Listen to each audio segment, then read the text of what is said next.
We're live, Chair. Good afternoon. I'm Councillor Carolyn Dodds, Vice Chair of this panel. Unfortunately, the Chair has been taken ill just this morning, so I will be chairing today's meeting.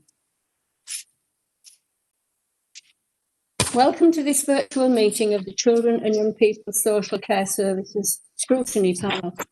Can I remind all participants that normal rules of procedures apply? For example, comments and questions need to be directed through the Chair. As we are meeting virtually, proceedings may take slightly longer, so your patience is appreciated.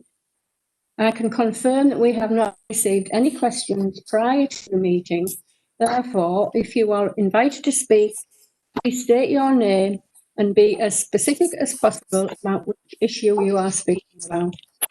Whilst members of the public can view this meeting via YouTube Live, they will not be able to actively participate or comment on proceedings. As this meeting is being live streamed, can I remind all participants that their conduct should reflect this? Thank you. Right, we'll go to agenda 1.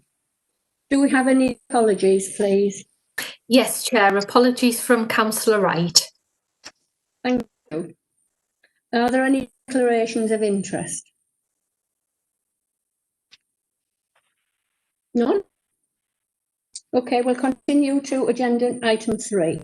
The minutes, Chair. Can we accept the minutes of the previous meeting held on the 14th of September as a correct record? I agree, Chair. Thank you.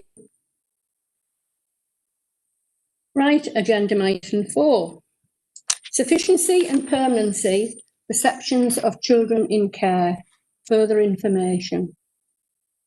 Sue Butcher, Executive Director of Children's Services, is in attendance today to present the panel with information relating to the profile of children and young people in care in Middlesbrough.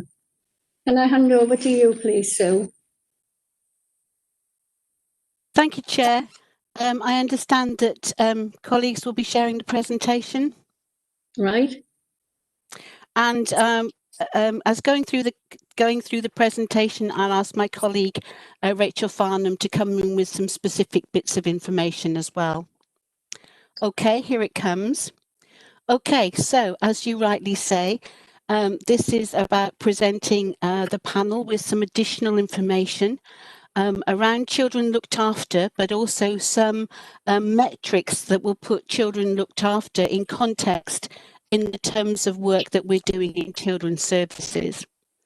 So if we move to the next slide, please. Thought you'd like to see this. It's our Middlesbrough Children Matter. Our mission is to show Middlesbrough children that they matter. And there are our superheroes. So you can see, for those of you who haven't seen it before, you can see our Middlesbrough Children Matter logo at the very top of the screen. We are trying to use it as much as possible, of course, in conjunction with the Middlesbrough children, with the Middlesbrough logo as well. So that's come out of our communication strategy. So I'm sure that you will be seeing it a considerable amount of times, well, at least I hope so, as we go forward. Next slide, please.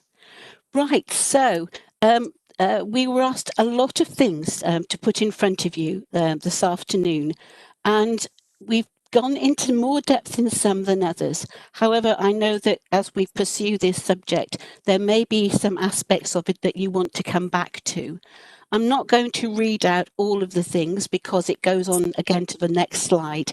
But there are, basically we've looked at the numbers of children who are children in need on child protection plans. And as I say, putting that in context with children looked after. We then give you some breakdown of why children are in our care and who they are. And some also some information about who is in care under which category. For example, whether they're going to be, whether they're cared for by friends and family or with foster carers. Then there's some information about children's plans and how long have children waited. that's really important, as you know. That's about permanency. How long does it take to approve a child's plan? We've also sought to put Middlesbrough in some context around benchmarking. Where are we with other local authorities? And we've concentrated on North East authorities because we thought that would be a really good place to start. We haven't looked at national comparators, particularly here, because we thought it would be really a good idea to have a look at some of our surrounding neighbours. Then some information about foster carers, placement breakdowns, and then some reference to relevant legislation. We'll talk about that one more particularly as we go through. So as you can see, there's a lot to get through. There's quite a few slides. Some I'll go into in more depth than others, but you will have the slides and we can always answer questions either today or I'm happy to take questions going forward. Some of the slides are actually full of information. So I will talk through those a little bit more. Now, this is about demand. You can see that the very top blue line is about the number of early help children who are pre-social work involvement. You can see how that very top blue line has gone up exponentially. And these are children that we're working with to prevent them needing a social worker, to prevent them coming into our care. The next line down, you can see, is Middlesbrough children who are children in need. And you can also see that that number's pretty well gone up, you know. So you can see that we're working with more and more children. The next line down, if I can just see it right, is Middlesbrough child protection rate. That's the one, the yellowish one that, sorry, the green one that goes there. That's children subject to child protection plans. And the yellow one is children looked after. So then just moving on down from there, you can see that there's care leavers, and you can also see that there's children with disabilities. So you can see that in the context of working with children who are looked after, the whole system has got more children in it. The more we're working with more and more children. So if you look at the boxes below, the 1, 2, 3, 4, 5th box down, you can see that in September 19, we had 554 children in our care. But now, 1, 2, 3, 4, we've got 689. So you can see in a year, that's a big increase in the numbers of children that we are looked after, that we are looking after, that you are actually corporate parents for. So you have 689 children. That's not 689 each, that's 689 between you. Next slide, please. So, in terms of regional comparators, in terms of the Northeast region, we've got the highest rate of children becoming looked after per 10,000 children under 18. We actually have the highest in the country, apart from Blackpool. And I think that I've talked to you about that before. We have the highest rate of looked after children at the end of the last quarter. We have the highest rate of children ceasing to be looked after per 10,000, and you would hope that that would be the case. But we also have the lowest rate of children who left care who were adopted. So in terms of that security that adoption brings, you know, that family is your family legally, and those, you know, the adults around you have parental responsibility. We're not doing so well there. Moving on. So this table shows you a little bit more about children looked after in terms of our Northeast region colleagues. So it goes from top to bottom so that you can see North Tyneside.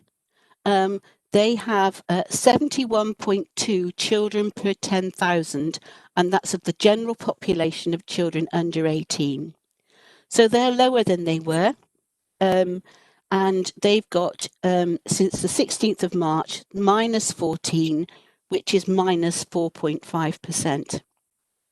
So if you then go to a sort of middle one, let's look at Newcastle. They have 119.2 per 10,000 children under 18. So they have -8. So they have 8 more children and they have 220%, 2.2% changing. If you then look at Middlesbrough right at the bottom, we have 210.7 per 10,000. That's 75 up, and that's a 12.2% change. So look at Hartlepool, the one underneath us. The gap is massive. We have 172 per 10,000, and Middlesbrough has 210.7 per 10,000. So Hartlepool have 29 more, Middlesbrough has 75 more. So you can see how Middlesbrough's number of looked after children has gone up in that period of time. So why is that? Some of that is because we're an inadequate authority and we haven't looked after some of the children that we should have done. Some of it is because children have come into our care, we've not done enough to move them on to forever families. And some of it is certainly because around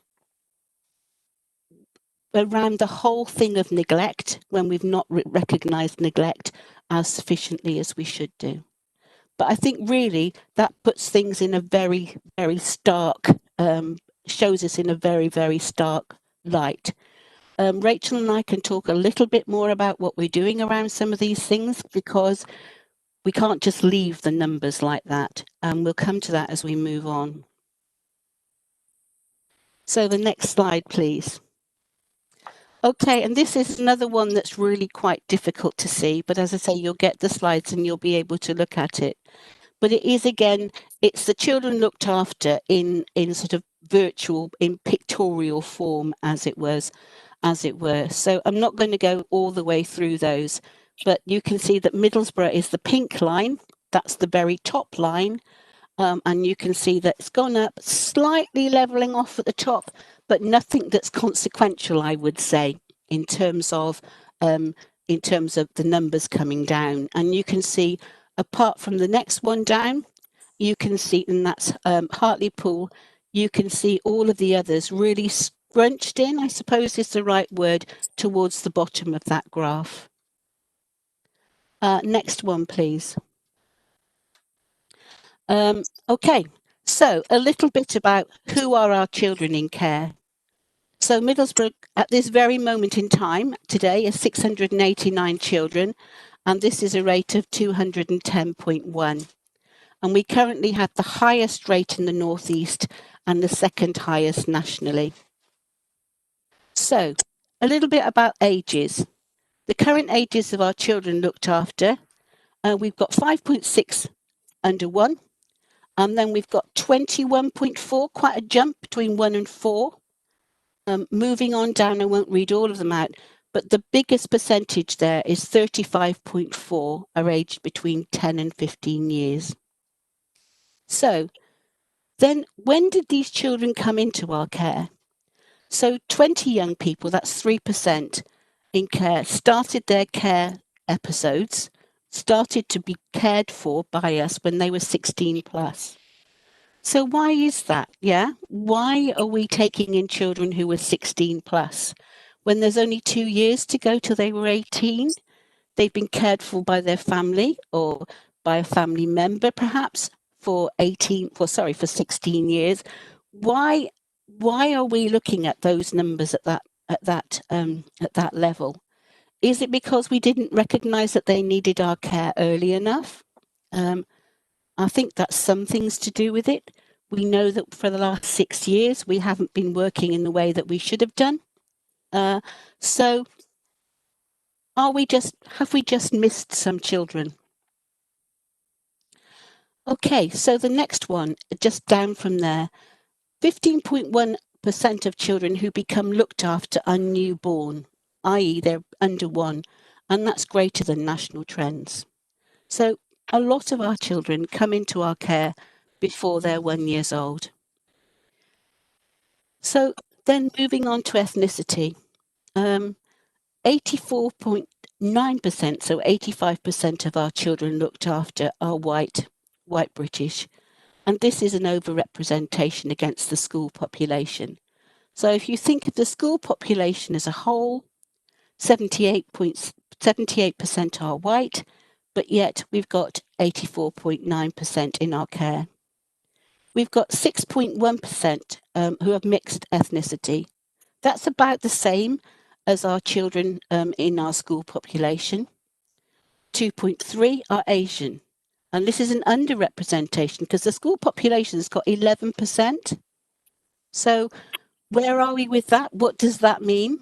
What does that mean in terms of the way the communities work? What does that mean? 5% are black. This is an overrepresentation because the school population is only 2%. And then we've got other towards the bottom. Now, in terms of geography, we've got greater numbers of children looked after from some of our wards. We'll talk a little bit more about on the next couple of slides.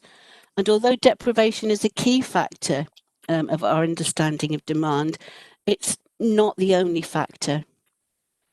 But if you look then at children in North Ormsby, 1 in 15, so children who come from North Ormsby, not where they're placed now, 1 in 15 children are looked after. So proportionally, we don't work with families at a child protection level to the same level. It's similar for the ward of Newport. So in North Ormsby, 3.9 children are looked after for every child on a child protection plan.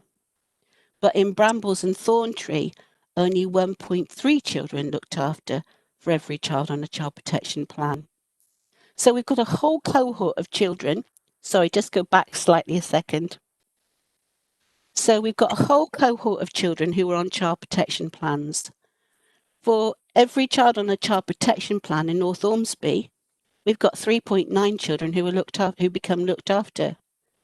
In Brambles and Thorntree, apologies, councillors, 1.3 children looked after for everyone on a child protection plan. So look really at the disparity there between the wards. Okay, sorry, next slide now, thank you. Not going to go into this slide too much, but it refers to the unborn and children under 1 year. The figures at the top very much are about when children start in our care. And what's this data telling us? Approximately, we've talked about the numbers 1 and under, and we need to do further work really on how is this high compared to our statistical neighbours? How is this high in terms of the North East? And it would suggest to us that children who become subject to a child protection plan, and they become subject to a child protection plan before they're born, because we know that the risks are high when that child is born, the majority of them become looked after children. So are we doing enough on child protection plans to work with that family so that they don't become looked after? We need to explore then. We've got procedures, okay, around safeguarding unborn babies. Are they good enough? Do they really tell us what we need to do, what we need to say, what processes we need to follow, how we need to work with those families? Do they allow sufficient time to assess and support? I know sometimes unborns, as it were, don't come to our attention until really quite late on in pregnancy. That's for many reasons. Can be because a pregnancy has not been declared, I suppose is the right word to us. And are midwives identifying early enough? Are they picking up the risks? What's that about? And actually, do we know the older siblings? And these older siblings are maybe, suffering from neglect. So are we really picking up on the risks to an unborn child? And I'm going to pass over to Rachel about pause and vulnerable parenting pathway. And this is some of the ways that we can work with children who are unborn and under 1 year. So Rachel, over to you at this point. Thank you, Sue. Thank you, Chair. Pause is a project which Middlesbrough have signed up to as part of a regional consortium with other local authorities in the North East region. It's a Bernardo's project, and the idea of the project is to work with women who have had previous children removed.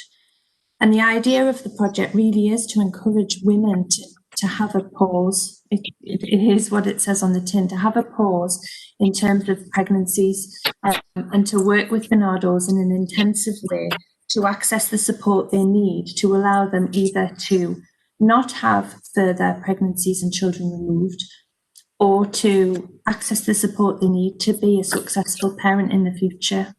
So the Pause project is just going live at the moment, and there's a really significant evidence base in other local authorities in the country where that has been effective. So we're really excited about the fact that we've now got a project for women in Middlesbrough. The vulnerable parenting pathway is how the council is how colleagues in children's services are coming together with colleagues in health and public health to do, as Sue described, identify parents early enough to make sure that they get the support that they need, so that we can really kind of improve our pre-birth planning, our birth assessments, so we intervene early enough so that when parents actually do have their children, that all the right supports are in place and we have all the right the right conditions for children to live at home with parents. Thank you, Rachel. Just to check, councillors, is there any questions at this point? Yes, please, Chair. Yes, okay. Well, yeah, Councillor Jeanette Walker. I think you know me, Sue. Yes, I do. Yeah, thanks. Jeanette, sorry. Thank you, Rachel. It's based on something like you just said about the pause and vulnerable parenting strategy. I'm just wondering. I mean, I remember. I'm not going to look back as a I don't want to go historical, but I must say that before we had all these children's centres set up, and one of their aims was to work with the midwives to get to the hard to reach parenting, and also to work with families who have had or had I can't say that properly, children removed previously, and of course have not got them back either, and have gone on to have more families. And I'm just wondering, because we did lose a lot of our children's centres, but a lot of them were really good at working with midwives and the stronger family and all that. And I'm just wondering, is that something we've lost? And is that one of the causes? I'm not saying it's total cause, but it could be seen as one of the causes that we've lost that link with the communities and the midwife section. Because I honestly believe that we have lost a lot of that. I'll leave it to you to answer. Yeah, that's Sue. Is that for you, or is that for me? I think we have the resources that we have now, and those are the resources that we've got to work with. We still have, I think children's centres were valuable, but children's centres aren't the centres that are with us now. I think in terms of Middlesbrough, I can't really comment about how good the children's centres were, but certainly we are in this position now. And for some mums, we are looking at their 8th baby, their 9th baby, so that hasn't happened overnight. So whilst I can't really make any comment about, the value of the children's centres, I think there are some specific problems with some mums who really keep going, if that's an appropriate phrase to use.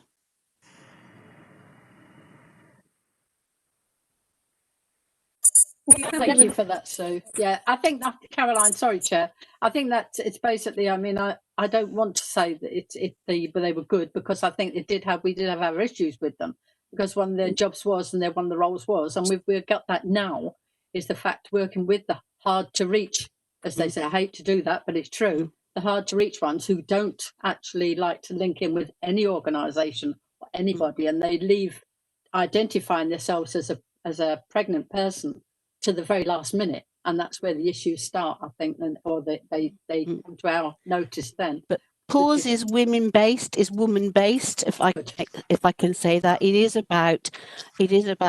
not about children particularly, it's about the women and how they feel and how we might prevent some of this, the sheer challenges that they face of children being removed from them. Yeah, definitely. Okay, sorry, I just wanted to make that point. It's like I've been hearing that story for so long, and I'm just wondering why we haven't yet got to the bottom of it and got a handle on it. I think we need to do that. Thanks. Are you finished? Could I ask a question? Thank you, Chair. Just a couple of quick points. Rachel, when did you say that the pause project had started, please? The pause. Recent. Yeah, thank you, Councillor Halawi. The pause project has started in the last month. The women have been identified, and the Bernardos are now linking in with social workers and with the women themselves. Okay, I just thought it would be interesting in the near future to get some data about how many people have signed up for this and how many people have been supported and the outcomes over several months of intervention. Yes, and that will be something we can potentially bring to future meetings. One of my heads of service, Gail Earle, is the lead for the pause project, and the commissioning arrangements around that have, there'll be a lot of data fed back in terms of data and also outcomes, so we can bring that back on a regular basis. Thank you, Rachel. That's been really useful. Thank you, Chair. Is that okay, Councillor Halawi? I believe Councillor Cook wants to ask a question. Councillor Cook. Hi, thank you, Chair. So I've got one comment really, and I've been aware of a couple of cases in my ward of where women have been getting pregnant, and one woman in particular, there was multiple factors on why it kept happening, but one of them was it was one of the times when she actually felt safe. It was one of the times when she felt like she was getting looked after. It was and it was sort of a different experience from her from what she had previously experienced in her life. And I'm just so conscious of those sort of cases, and I think that anything that we can do to try and help with that will be an absolute credit to us. But my question is given the facts that you presented us, what is the main exit route for someone that is looked after in Middlesbrough? If we proceed with the presentation, we might get to answer some of those questions. Is that okay, Councillor Cook? Yep, no problems. Thank you. Chair, can I continue? Yes, of course you can, sir. Thank you. Thank you. Okay, so we've put some heat maps here. Now, I know you won't be able to see the names of your wards, but I'm sure you know what more or less on the graph on the maps where your graphs are, and you can see where. So, for example, if you look at our early children who are being worked with at early help level, you can see the darker areas are where more early help is going in. And then the next one, the blue one, is where more child in need work is going on. So you can see that there's quite a disparity there, not a complete disparity, but you can see, for example, on the early help one, there's a dark green patch on the left-hand side, but it's only light blue on the second graph. So you can see that where we're putting our efforts does differ, and is that okay? But if we move to the next graph, the next page, sorry, you can see again, where are our children? So the first one actually is child protection. Can you see where our child protection work is? It's not exactly in, oh, sorry, back to the last one. Can you see where our child protection work is? Yeah. So we're putting quite a lot we're putting a lot of child protection work there, and that's Brambles and Thorntree, I think. Yes, it is. But then can you see where our children looked after are coming from? It's not the same place as where we're putting our child protection work in. The looked after children, you can see the really purple patch there is Newport. Yeah. And then, so, you've got two, I think it's two wards there who we put whose children are coming into our care, but it's not the same place as we're putting our child protection work in. So you can see, are we putting our resources in the right place? And this is something that we've really got to look at, you know. So disproportionately, our children seem to be coming into our care, but are coming into our care in different wards. And I'm sure as councillors representing wards, you'll be, when you get the slides, you'll be interested in seeing exactly, where does your ward fit into this? And certainly conversations about that and community resources is something that really is interesting. How does that fit? And I suppose going back to Councillor Walker's question, where were the children's centres? Where were they placed? Were they placed in the right place to do some of the preventative stuff that we're now seeing come through now? Question, really. Okay, so moving on. Thank you, Caroline. So here we are. There's a high level of need in Brambles and Thorntree and Berwick Hills and Pallister. There's a greater proportion of early help and child in need activity and less children in need, children looked after in those areas. But the graphs show that there's a gap in child protection provision in the more ethnically diverse wards. So Newport has the highest level of children looked after, but is 5th in terms of child protection and children in need. So it's not massive, but it's pretty significant. And in North Ormsby, 1 out of 17 here, depends on the figures, are looked after. And this is the most deprived ward. So is it something about inverse intervention? Yeah. But we're doing very little. So it's the most deprived ward. We've got the greatest proportion of social intervention per head. But we need to look at, but in terms of early help, it's the 12th. So that feels a greater disparity. And we need to know more about that. We need to understand if families arrive in North Ormsby in crisis and if their level of need is too great, or if we could do when their level of need is already too great, or should we be doing more to prevent escalation? Okay, so moving on. This one's really quite difficult to see, and I apologise for that, but it talks about placement types. I know that councillors wanted to see the very different sorts of placement types. So you can see the number of fostering placements. You can see the number of children, which is the next one down, placed for adoption. Placement with parents. I'm just trying to look. The other figures tend to drop away, really. But if you look at, say, the top one, foster placements, from our own local authority, we've got 350, private placements 123, and other. So placed for adoption, which would only be really our own local authority, and other, we've only got 18. Placed with parents, we've got 81. So why would we place children with their parents and those children still be in care? Question, really. There are reasons, and I'm going to ask Rachel to leap in, slightly unprompted and unrehearsed, but to leap in with some of those reasons. Thank you, Sue. Children, we have 81 children who are currently placed at home with their parents on a full care order or an interim care order. So that means that the local authority has been concerned enough to put the matter before the court and often has sought to remove the child based on our concerns. But the court has not deemed there to be threshold at that initial hearing to remove a child, so has made the child subject to an interim care order, and has, while we do further assessment work in relation to the court proceedings, and that would be the circumstance where a child ended up placed at home with parents on a care order, so they technically are looked after. Sometimes children who are going from care to home, so the situation's improved at home, can also be at home, as it were, on care orders. But we don't always, in Middlesbrough, move them away from care orders to a different order or even to no order at all. And that, again, is permanency. Because permanency can mean going home, to your parents. Okay, next slide. Thank you.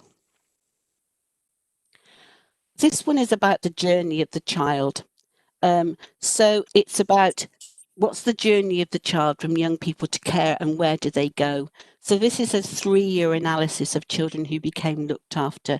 Again, quite a busy slide, but you can see down the left-hand side, children coming into our care, and there's some statistics there. And 11.5% of our children become looked after for a second or subsequent time. So again, why? Why would a child come into our care, go home and come back in if we were really working in the right way? There will always be some, but that's a big number, 11.5%.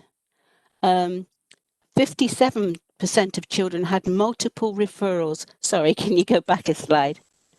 57% of our children had multiple referrals. So well over half had multiple referrals prior to becoming looked after. So why refer in? End the referral, end the work. Refer back in, not do it. Refer back in, not why? And that's well over half. Some of that, I would say, is due to neglect, and some of the reasons why in the inspection we weren't getting that right, because you can work with a family and they get just good enough, and then you end the work and you come back out and the work with the family deteriorates again. So, the family situation deteriorates again. You can also see some of the reasons there where children go. So 28, so you can see ceased, 37% of children and young people who become looked after in the last 3 years are no longer in care. So it gives you some of the reasons, and I hope this begins to answer your question, Councillor Cook. 28.1% go for a special guardianship order, and that's where they're living with a special guardian. That special guardian has parental responsibility. It's not taken away from the parents, but the special guardian's responsibility trumps that of the parents. Moving down, 6.7% were adopted. Remember, this is over 3 years. We've got some care orders discharged, but you can see there's 6 ways there in terms of children moving on from being looked after. And then you've got on the right-hand side some of the children who are continuing to be looked after and the placements that they're in. Short-term foster care, longer-term foster care, placed with parents, which we've just talked about, and in residential. Okay, so moving on. This is placements and planning, and I won't go into this in too much, but it's about timeliness in terms of adoption and the stages which children go. So it's about children who ceased to be looked after because they were adopted. If you just look, for example, at the top left-hand side, you've got a dark green, a light green, and us underneath. So you can see that our statutory neighbours, that's not the North East, but local authorities that we are familiar with, similar to in terms of demographics. Look at the number of children that were adopted. It's gone down a bit towards the end. Then if you look at the light green line, that's England. Not as good, actually, as some of our statutory neighbours. But then if you look at us, we've come up a bit. But in the last 6 months, we've gone down a bit. That's that sort of spare dot at the end. So you can see how actually over the years, we've come up. And if you think about some of the period that we've not been doing so well, you can see in 15-16, we weren't really getting to grips with adoption. Just the next one, I think we're nearly at the end now. So what does this mean? Too many children are becoming looked after, we think, without effective early intervention to prevent them coming into care. So in particular, a high proportion of newborn are coming into care, and interventions with those vulnerable parents, remember the mums that we talked about, and indeed the dads, let's not forget the dads, with vulnerable parents may not be effective. Not enough children are exiting care and reaching permanence in a timely way.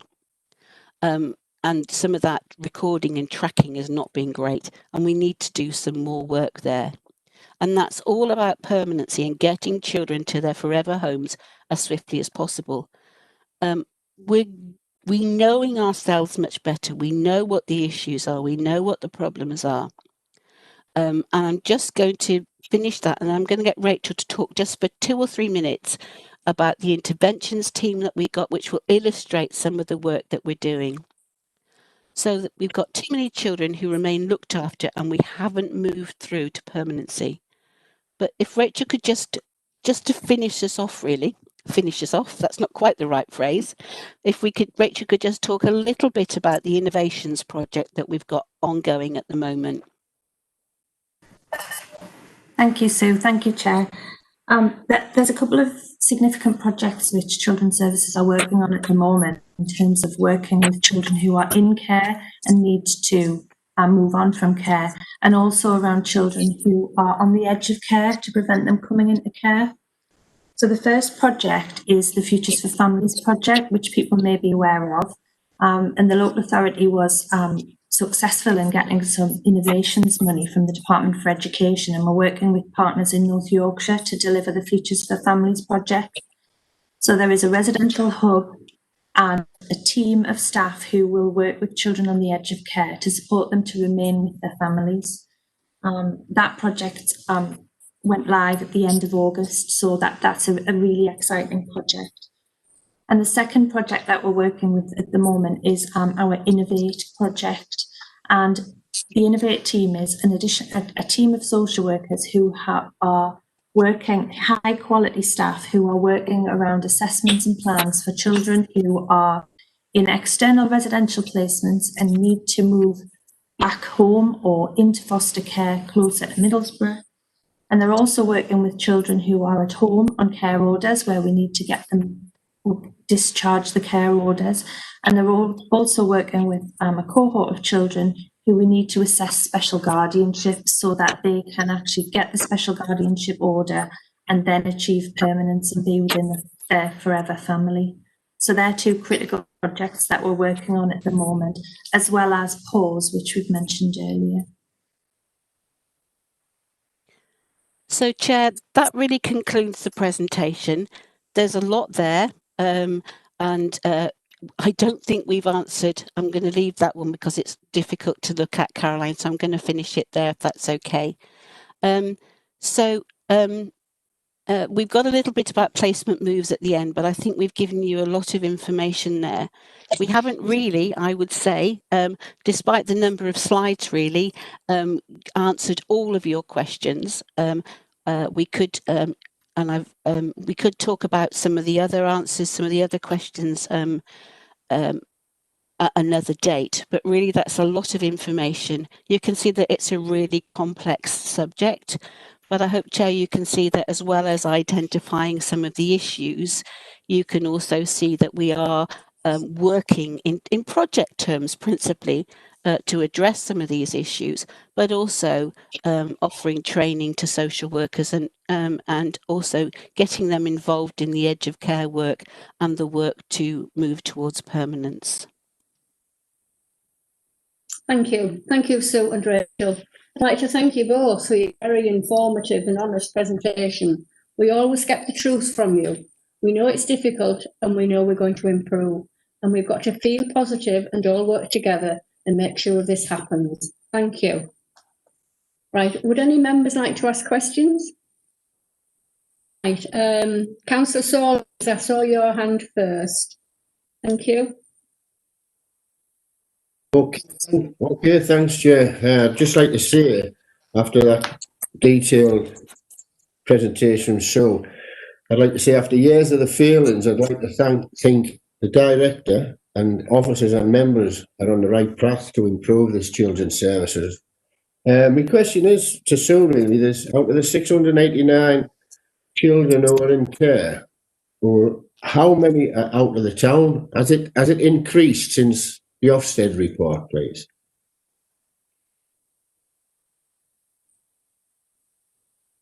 Councillor Saunders, I don't have that figure in my head. However, I would assume that that it has gone up because we've got so many more looked after children. So yes, it has. One of the figures that we, the Innovate project that Rachel described is about bringing children, particularly from residential, back into borough. So we are looking to address that with our children who are in external residential placements. Okay, would it be possible to have the figures at for the next meeting, so please, or Rachel? Yes, of course. I mean, if the chair wishes, we can continue to sort of address the information that you've asked for, because we've really, although I put 18 slides before you. There are 20, but I thought rather than get into placement breakdowns at this time, which is a whole nother topic, but we can certainly come back if it's your wish with another presentation. Sweeping up the bits we haven't done and specifically going into placement breakdowns. Yeah, I think that would help. So thank you. Does that answer your question, Councillor Saunders? Yeah. Thanks, Caroline. Yeah, thank you. I think Councillor Cook was next, please.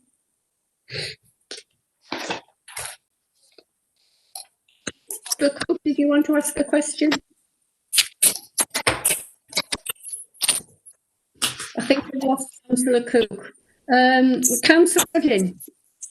Yes, thank you, Chair. Yeah, thank you very much. Yeah, absolutely. So, your presentation was absolutely fantastic. We have not seen them in the past, obviously, yeah. I'd just like to ask a question. Rachel mentioned about the 81 children with the families, with the parents, yeah. And while they're with the parents, subject to obviously the care order, interim care orders, yeah. Do we provide support to families and children, and do we do any sort of preventative work, making sure they don't come into care, looked after system? Yeah. Yes. I can answer that question. While children are placed at home with parents on a full care order, there's a great deal of oversight and work that's undertaken, Councillor. It's as intensive as a child protection plan, and it also has the oversight of the court. So those cases will be regularly. If there's an interim care order, the cases will be regularly in court to monitor progress. And if it's a full care order and children are at home, they will be visited in the same intense way as a child protection plan. And all of the work will be ongoing. Yeah. Okay, thank you. Is that okay for you, Councillor Udin? Yeah, thank you very much. Yeah. Thank you. I think Councillor Wilson was next, please. Thanks, Chair. Just sometimes think that a lot of these single parents, men and women, are actually frightened of getting in touch with social services to sort of ask for help. That could knock the figures up a little bit and knock them square with. Is that a possibility, you think? I think that that would be a very challenging question to answer. I think we're talking about, if you remember in the presentation, we were talking about early help and intervention before you get to a social worker. So I think that help is much easier accessed, and you can access early help through your school, through other venues, through your midwife. So I think that there is always work to do, and some families are hard to reach. But I think it's not possible to give any, and I think it would not be right to talk about single parents separately. Yeah, that's a fair comment. Yeah, I know there is some families out there. I know 2 or 3 families that sort of. You mentioned the right social services, and then the sort of freeze, and they're sort of thinking, well, do we? Don't we? They know they need help. They're looking for help. They're asking for help. Reading through the school psychologists, whatever you want to call them, in there, then they sort of come back and say, well, yeah, do we go for it and don't go for it? And it's that grey area where they sort of freeze up a little bit. Mm.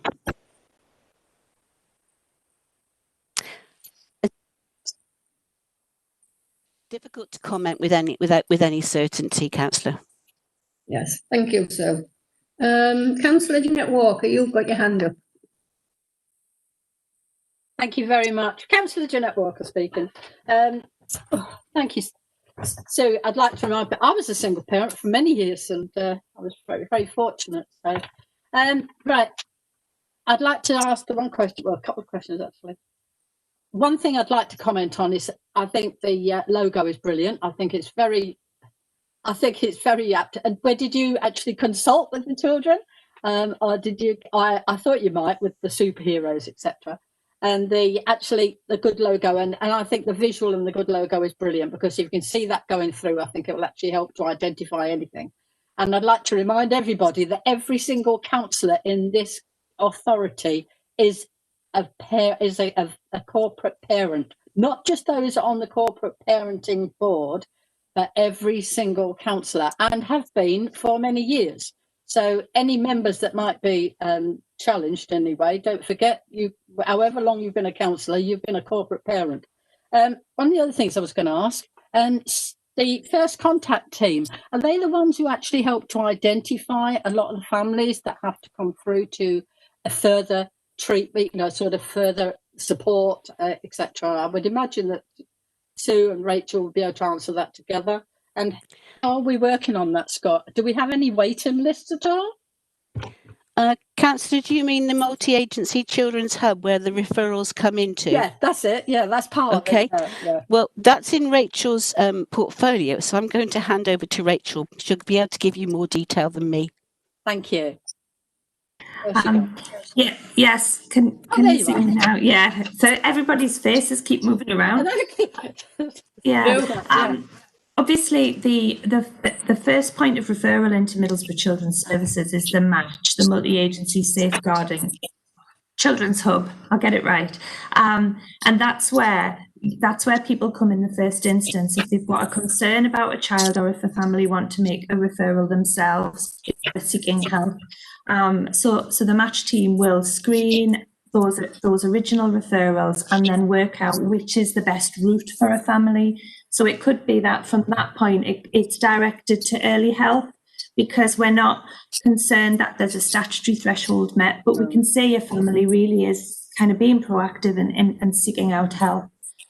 And within early help, there are family casework teams, so they will do an assessment with a family, they will do a My Family plan, and they'll offer help as long as families need it.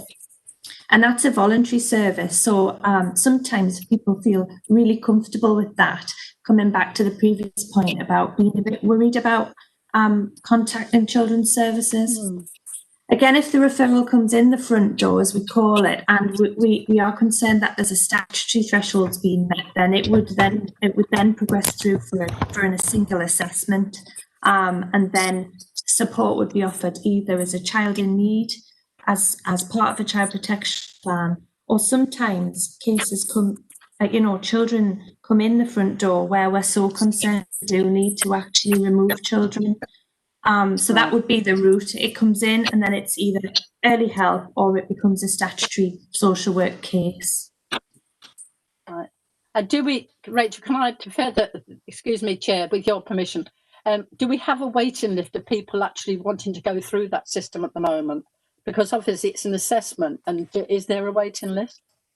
A decision is made within 24 hours of which so the referral comes in, a decision is made within 24 hours and a social worker or an early help worker is allocated. Okay, thank you. Does that answer your question, Councillor Walker? Lovely. Yeah, that answered my question. Thank you very much. Thank you. Right. Anybody else want to ask a question? Councillor did, but he's not seeing his face at the moment. I'm here. Did you want to ask your question? Do you want to forget about it for now? No, I'll ask it. Go on then. Could we have a placement map similar to what we've had there with where the children are coming from, but could we have like where are the children going within Middlesbrough?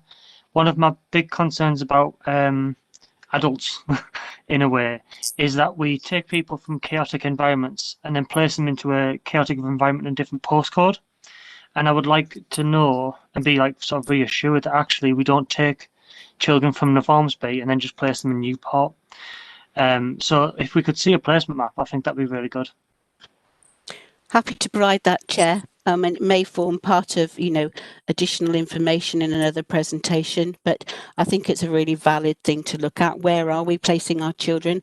You're right. Are we placing them from one chaotic environment to, for example, the middle of Manchester, for example, where there might be very similar issues? Where are we placing children? And do we have a choice in where we place children as well, due to placement sufficiency?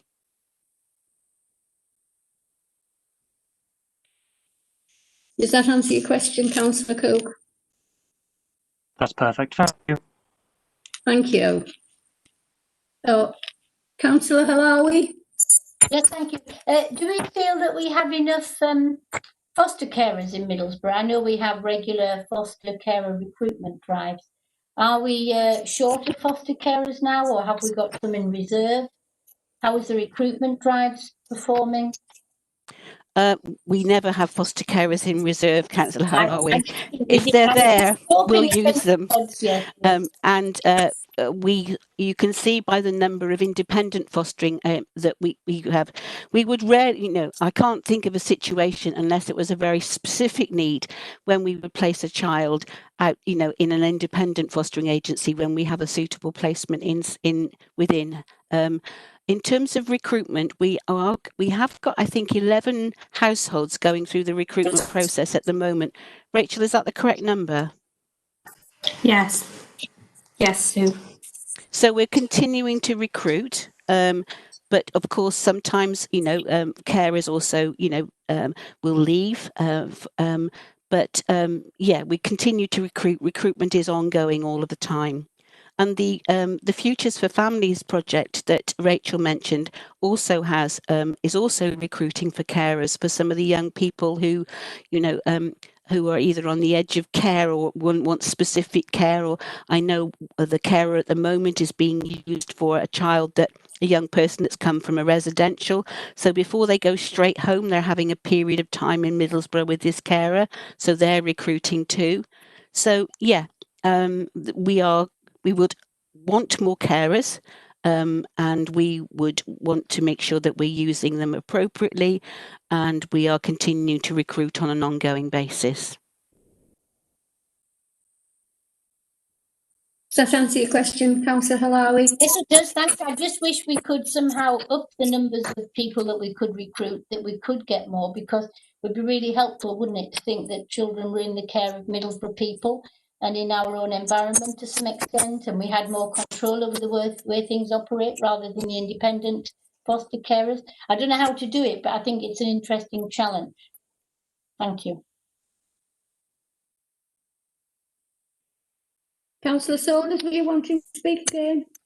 Yeah, can I just ask a quick question, Carolyn, please? So, can you give me a progress report update on the Thorntree, the house in Thorntree Park? Sorry, Councillor, are you talking about Futures for Families there? I'm on about the residential home that's in Thorntree Park that's being built. Yeah. No wrong door. No wrong door. That's the project that we talked about for children on the edge of care. The children who would be residential there would be very, very short-term residential. So it's about sometimes to stop young people coming into a care for a significant period of time. We might give them some respite in that hub, for example. But children, it is about edge of care. It is about stopping children into our care, and it's not a long-term home by any chance. It's part of a project that we've had funding from, and we're sponsored and supported by North Yorkshire. And yeah, okay. Is it open, Sue, or is it open now? That's yes, great. It is. Brilliant. It's good. It's really, as Rachel said, we're really excited about it. Yeah, good. It's just a shame that COVID-19's in. We could have had the site meeting there, but never mind. Thanks, Chair. Thank you. Thanks, Sue. There is a virtual tour, Councillor, coming out soon, so you'll be able to virtually walk around the building. Yeah, virtually, yeah. Yeah, it's all virtual. Thanks, Sue. That's great. Thank you. Cheers, Carol. Right, thank you.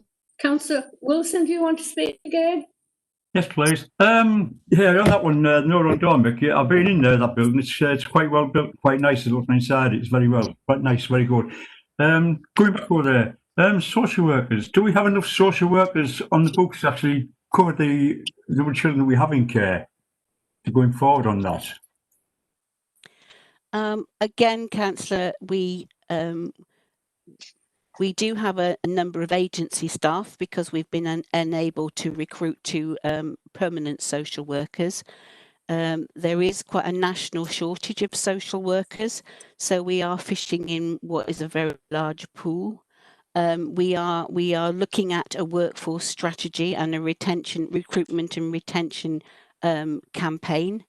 But yes, we could do with more social workers. We could particularly do with more permanent social workers. Thank you, Sue. Right, is that everybody's questions? Anybody else before we move on? No more questions, thank you. Right, can we note the information that's been provided? And we are suggesting that for the next meeting, we ask Children's Services to provide a profile of Middlesbrough foster carers and information around recruitment and retention. Did you get that, Sue? Yes, and Chair, can we also pick up on placement breakdowns, which we didn't cover this time, because I think it's a whole different subject. Yes, thank you. Thank you. Right.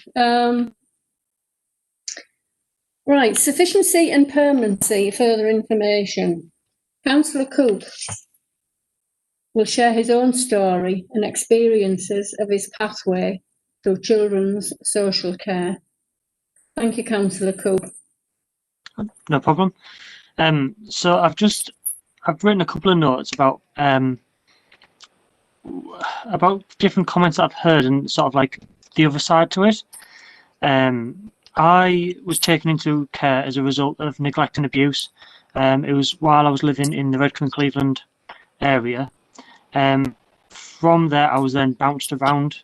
Various family members thought they could take me and my sibling, and that is a really, really good thing to do. But when you actually have to do it and take on two children that aren't yours, it then actually the realism hits, and then you realise you can't take them. So another family member will try, and then they won't realise the task that they're undertaking. So that's what happened to me, and I got bounced around a lot. I'm quite fortunate to live in almost every TS postcode throughout my time in care and foster. And eventually, I absolutely lovely family who came out of retirement to foster me and my sister because no one else would have us. I was too old, and it was made very obvious that I was the difficult one because I was approaching 13. And I'm just thinking about some of the perceptions that we have of the young people, not only when they're in care, but in that period before.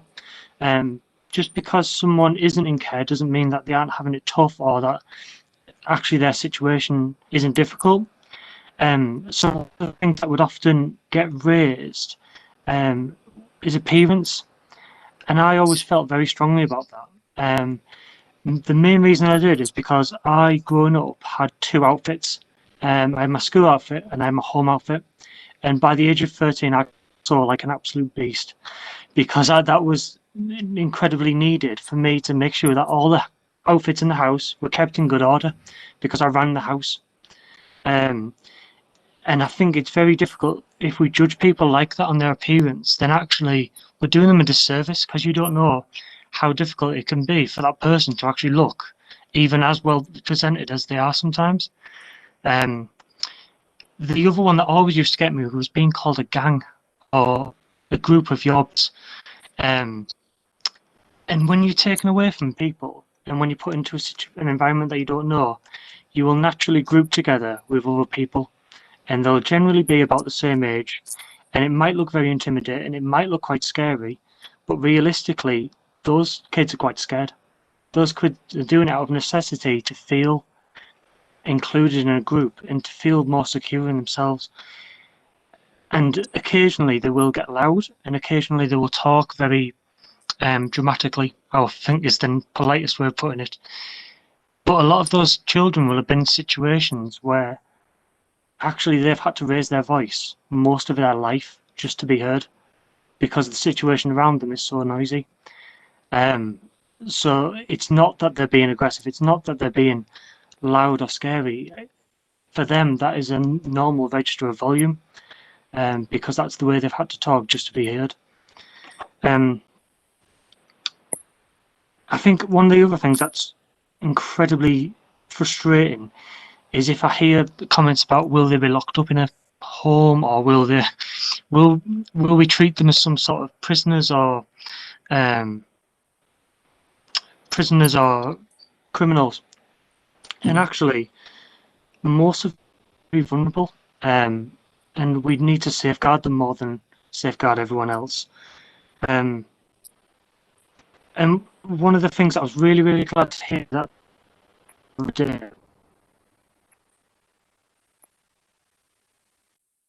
for water.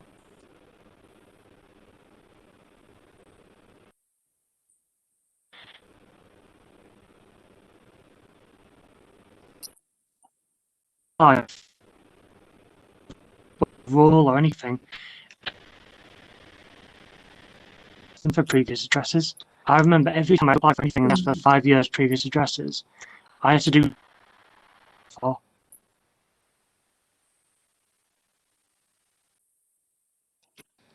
any job or any loan or any sort of anything.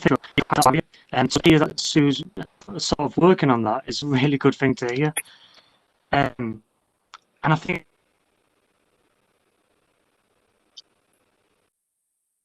sort of stress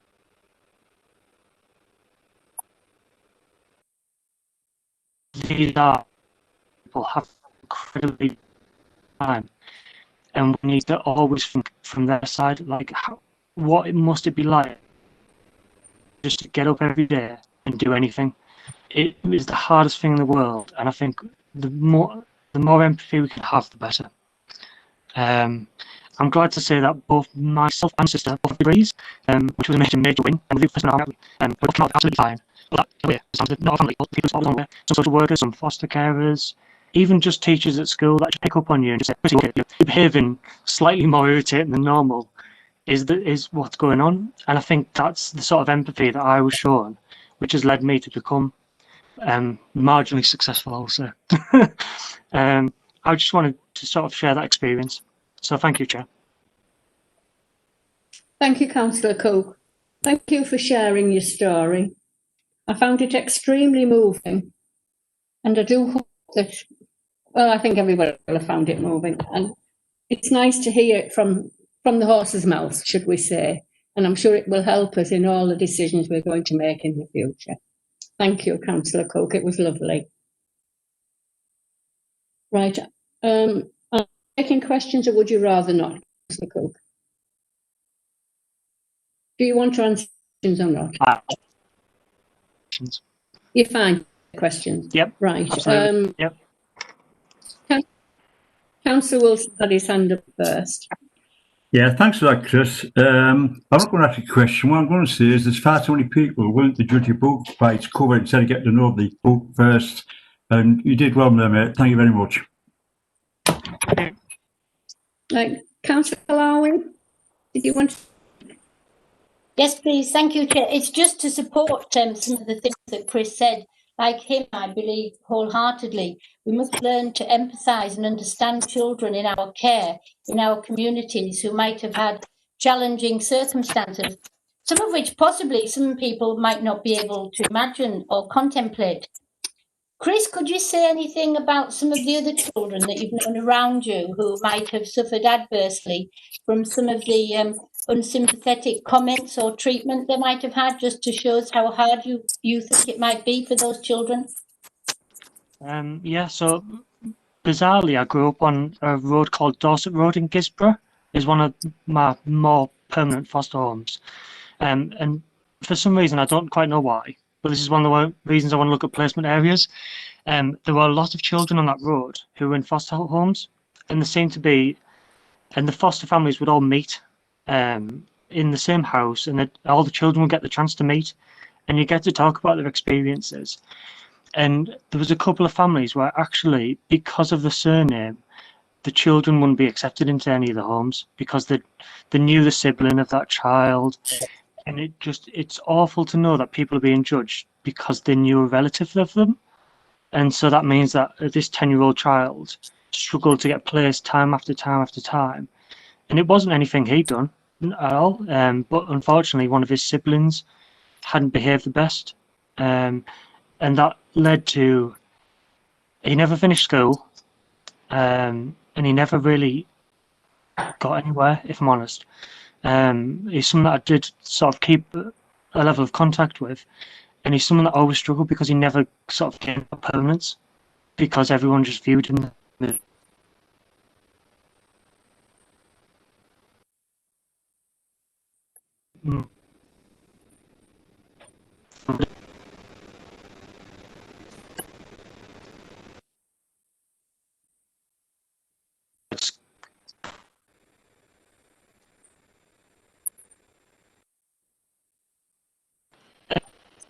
I could have put them off, but it would have been that. I think that was something there.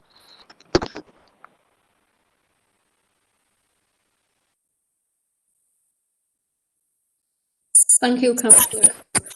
Does anybody else to say anything before we finish? No? Councillor Halawi. I would like to draw people's attention to a documentary on Radio 4. It's a series of 8 relatively short pieces which are called Can She Keep This Child? And it's an exploration of a social worker in a social team, Hertfordshire, I think, experience with a particular family where the mother has already had 9 children and she's just now got this last one. So the discussion is around, can she keep this child? And it very carefully interplays the mother and family's experience with the social worker's experience. And it's a true situation, and it's a very moving set of 8 episodes, which I think would be really valuable for everyone to listen to get some psychological perspectives on the plight of the mother and the situation as the social worker's trying to deal with it. Thank you. Can She Keep This Child, it's called. It's on Radio 4. Councillor Walker, do you want to come in? Yeah, just if you don't mind me asking, I'd like to ask Chris a question. How do you view your natural parents now then, Chris? How do you feel? Because you've gone through so much, you and your sister. What's your judgment, not judgment on them, but how do you feel that you've coped with how you feel about them and what your experience?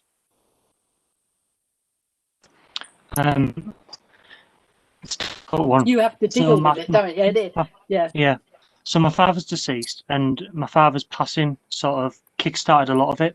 There was definitely issues before, but that sort of revealed a lot of my mother's mental health issues, which then spiraled after that. And it's difficult because I still view her then as I did now, and it's just with absolute disdain because she is an absolute plague upon Vertical Cleveland, and anyone that knows will probably agree. But I think one of the most difficult things I had was I was terrified of social services. I knew exactly who they were. So my plan was, if I just keep quiet and run the house, it'll be fine. So I just did that. I made sure everyone was fed. Occasionally there wasn't enough food, which was difficult because I had no money because I was a child.